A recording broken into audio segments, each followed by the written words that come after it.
Hello everyone, রাতে খাবারের জন্য বানাচ্ছি রুটির সঙ্গে এগ চিকেন তড়কা। ভাবলাম রেসিপিটা তোমাদের সঙ্গে শেয়ার করি। প্রথমেই কড়াই একটু সর্ষের তেল গরম করে 3টে ডিমের ভুজিয়া করে নেব। একটু গোলমরিচ আর লবণ দিয়ে দিয়েছি, বেশ ভালো করে ভেজে নিয়েছি। তারপরে আরও একটু তেল দিয়ে জিরে আর শুকনো লঙ্কা ফোড়ন দেব। এখন যেহেতু তরকারিতে একটু কম তেল মশলা ইউজ করছি, সেহেতু তেলটা কমই দিয়েছি। আর দিয়েছি আদা, রসুন আর কাঁচা লঙ্কা কুচি। একটু ভাজা হয়ে গেলে পেঁয়াজ আর কুচি করে রাখা টমেটোটা দিয়ে ওপর থেকে একটু লবণ দিয়ে একটু নরম করে ভেজে নেব। এইভাবেই 2 মিনিট লাগবে ভাজতে।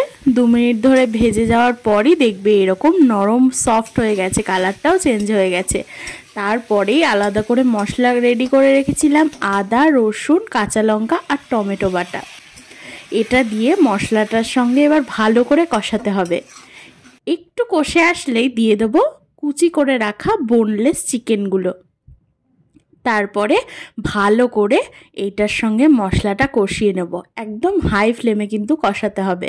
আর যেহেতু কম তেল ইউজ করা আছে, এটা কিন্তু লেগে লেগে যাবে দেখবে, তখন ফ্লেমটা একটু কম করে জল অ্যাড করে দেবে। তারপরেই আছে লবণ, হলুদ, ধনে গুঁড়ো, কাশ্মীরি লঙ্কার গুঁড়ো আর ছিল চিকেন কারি মশলা। এটা দিয়ে এবার একটু ভালো করে কষিয়ে নেব। একটু একটু করে জল দেব আর কষিয়ে নেব। কষানো প্রায় রেডি। তারপরেই মাঝখানে একটু ফাঁকা করে দিয়ে দেবো আরও 2টো ডিম। এই 2টো ডিম কেন দিচ্ছি, কারণ তরকার মধ্যে ডিমের যে টেক্সচারটা থাকে সেটা খুব ভালো আসে আর টেস্টটাও খেতে খুব ভালো লাগে। ডিমগুলো দিয়ে বেশ একটু ভালো করে ভেজে নেব চিকেনের সঙ্গে ডিম দিয়ে। তারপরে এই যে দেখো সমস্ত রকম ডাল দিয়ে তরকাটা সিদ্ধ করে রেখেছিলাম, ডালটা এটাই দিয়ে দেবো। একটু জল অ্যাড করে দিয়েছি। এবার একটু ফুটে আসলেই দিয়ে দেবো ভেজে রাখা ওই যে স্ক্র্যাম্বলড এগটা। ডালের সঙ্গে একটু বেশ ফুটবে এটা। একটা তরকার প্যাকেট ইউজ করেছিলাম নর্মাল, আর তার মধ্যে একটু মটর, একটু ছোলার ডাল, একটু মুগের ডাল, একটু মুসুর ডাল অ্যাড করে তরকাটা রেডি করেছি। দিয়ে দেবো ধনেপাতা কুচি। ধনেপাতা কুচি দিয়ে আর একটুখানি ফোটানোর পর যেন কাঁচা ধনেপাতার গন্ধটা না থাকে সেভাবে ফুটিয়ে নেবো। আর তরকার প্যাকেটের মধ্যে এই তরকা মশলাটা আর কাসুরি মেথিটা ছিল, অ্যাড করে দিলাম।